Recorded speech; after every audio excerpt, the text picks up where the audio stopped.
Welcome back to Jeff Koinange live here at Citizen Television. It's an exclusive one tonight.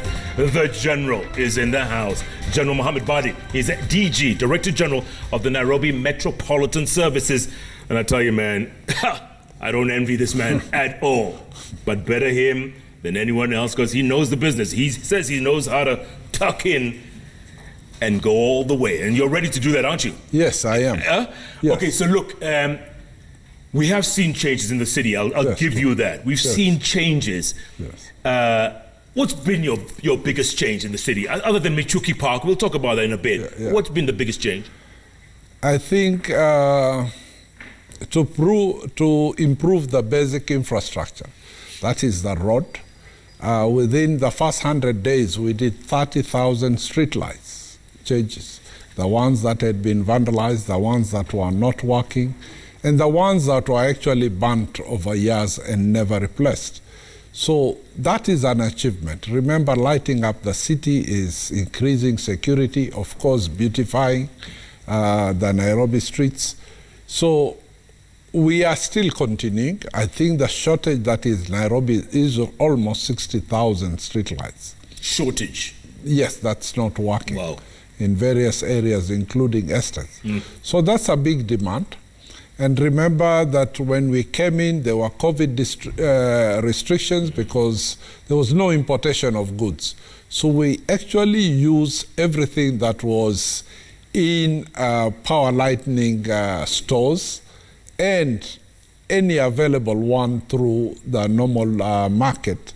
And we exhausted all of them, and we just had to wait for COVID to lift up. Are you saying if it wasn't for COVID, you would have been further ahead, you'd have done a lot more? We would have been miles ahead because a lot of material that we required was actually not available in the market. Most of the materials are imported, and most of those companies that imported them usually wait for the demand before they bring in the items.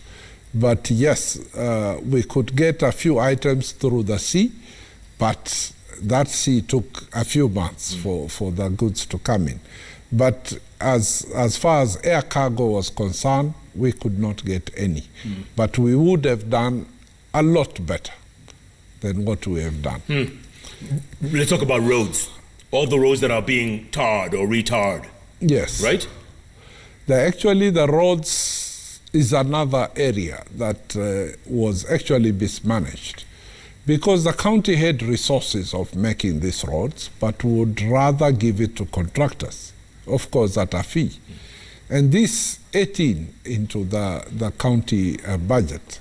We had an asphalt machine in industrial area. That was the county. I inherited it.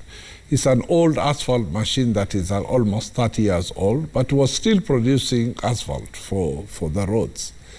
When I took over and started doing all the roads, of course... I think we're seeing that on TV right now. Yeah. You see pictures of that, yeah. Yeah.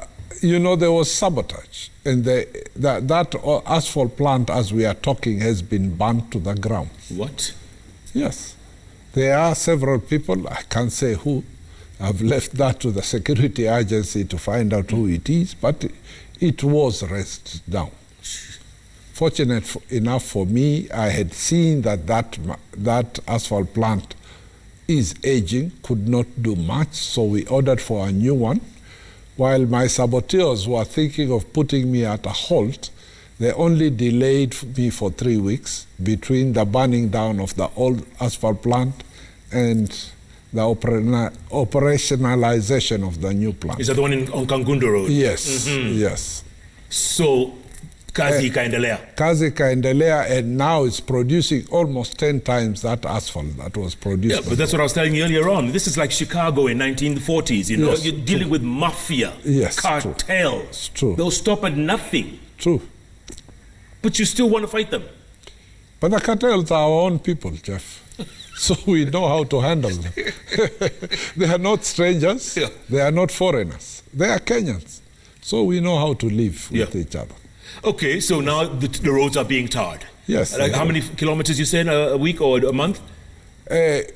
Our target is to do up to 5 kilometers a day. what is stopping us at the moment is we have enough asphalt, but the machinery at the road. You know, I also found quite old equipment. We have repaired some, and we are procuring some slowly. So as we increase our capacity, I'm sure we can do up to 5 kilometers a day. At the moment, we can do up to 2, which is slowed down by equipment, but we will reach that mark. Yeah. And we'll not only do within Nairobi city, we want to go to industrial area and also do every estate in Nairobi. Speaking of Nairobi city, the question I asked you before I forget. Yes. Beggars. Beggars, yes. Beggars, it's funny enough that most of these beggars are not Kenyans. From what I hear from the security agency, they are actually imported. I would say street children are more of a menace because they don't only beg, but they're also involved in crime. Now, I did the first project by employing all the street children in Nairobi to make a road. We started with Grogan Road. Remember, Grogan Road is a very old road. Yes. Jeff, you know about it. Correct. It was actually disused for the last 10 years. We had electricity poles in the middle of the road built because there was no tarmac left on Grogan Road. So I was given a task to revive Grogan Road. You know, all the traffic jam on Kirinyaga Road that used to pour to Grogan Road was not working. So I used the street children. They are some of the most effective workers I've seen. First of all, any material, whether it's gravels, it's stones, it's wire, when I place it on ground, they actually sleep on it, so nobody steals. I didn't have to look for a store. Second, they worked from 7 to 7, the morning shift, and the night shift works from 7 to 7. They had organized themselves.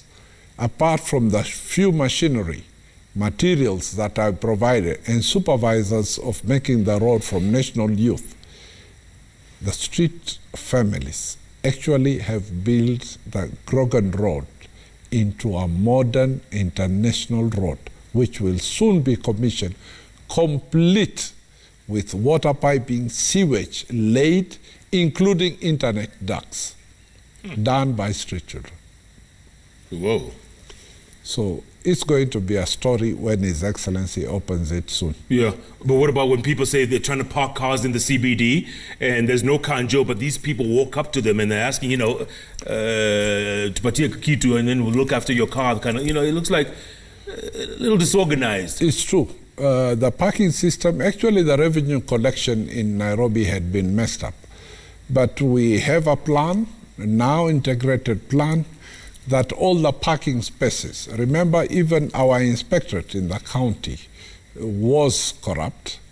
We have streamlined, retrained some of them, and now with KRA taking over revenue collection. So we have seen a jump in revenue since KRA took over. We are still going to train the inspectorate on revenue collection. It's going to go electronic, so there will be no physical cash. You just pay through your M-Pesa. And what we want to do for the future is to have an electronic parking system, just like the one at All Saints. So if we have, say, 8 to 10-story parking system just next to Law Court, the area, the parking that belongs to county, electronically. So when you leave your home, you'll be able to log into that parking space, pay for your parking, and it will even tell you which parking number is reserved for you and how many hours. So that way we believe efficiency in collecting revenue will increase, including land rates and all other permits, business permit. If they go the E-way, we believe there'll be better revenue. In terms of removing the parking boys, yes, there was a demand.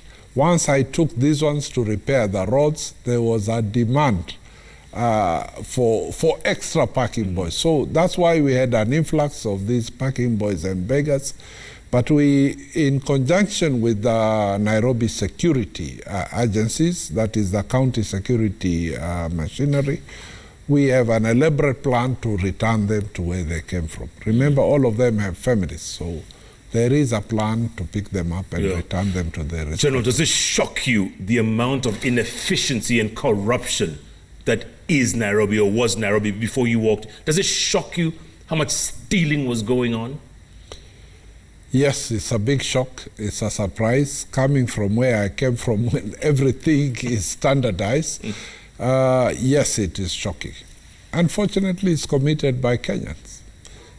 So it is, as I said, it's just a management style. Once you put all the systems into place, I believe the corruption just dies. Yeah. You know, I was in, a team of ours was in Kigali, well, 4 weeks ago. Yes. Kigali, driving down the streets, General, and I must say this, it reminded me of Nairobi of the 1970s. You remember?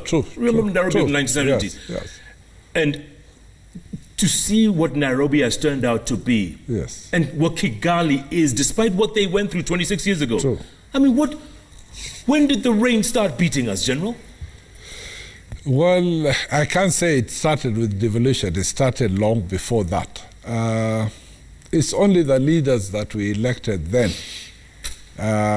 forgot about service delivery and thought about themselves. But I believe this attitude can be changed and we can return it back within the shortest time period. Yeah. Kigali did a remarkable change within a short period. And remember that they had one day sacrifice where everybody, including His Excellency the President, that collects that. Yeah. The other day I just announced it and almost everybody is at war. Why can't you clean your own compound, Jeff? You don't lose anything and it will be on a Saturday. Yeah. So we now want to make it into law so that it is a must for everybody to clean their area. You know, it's incredible that, you know, you're right. You're asking people just one day a month. Yes. One day a month, clean your own damn neighborhood. Yes. Your own compound, Jeff, not even your neighbors. Oh, Lord. And they're taking you to court. Oh, they will. They are always activists to go and just like Michuki Park. Look at Michuki Park. True. You're saying people are taking you to court for that? Yes. Remember that when we took over Michuki Park, the Nairobi River running there was actually a sewer line. Remember during Michuki days, he had cleaned the Nairobi River, but it was just neglect. And it's just a few years ago since the late Honorable Michuki died. And within these few years, it has turned back. It was a chokora sleeping dead, where everybody's items that was stolen ended up in Michuki Park. The first day I took over Michuki Park, there were over 1,000 bank cards and IDs within the area. Good Lord. So you can imagine how many people have been struggled to reach that amount. Yes. So the getters going on in the city. Yes. So we managed to fence off that area in collaboration with Ministry of Environment. We got Kenya Forest Service to come back and do the forest actually. We started catching up with factories that had effluent discharge, certain residential areas that discharge sewer into Nairobi River, and they cleverly do it at night. But once we took over 8 of them to court, then through NEMA, the word got around that there is now a new sheriff in town. Yeah. So now Nairobi River is quite clean, and you can actually, when His Excellency opened it, you could actually see the fish back. In the river? In the river. But then people came back and said that land belongs to us. Yes. Can you imagine? No, I can't. I think they are insane people in Nairobi. General, there's so many questions. It will be we take a break first? Yes. Okay, we'll take a break, come back, and then there's so many questions. I can't ask you all the questions. I know people want to ask you all kinds of questions. What about the Kileleshwa thing? You know, car washes everywhere. What do you tell people? Well, there is an elaborate plan to remove them, But these people were actually put in by politicians in order to win votes. So it's the same politicians who will incite the people to fight you when you are going to remove them.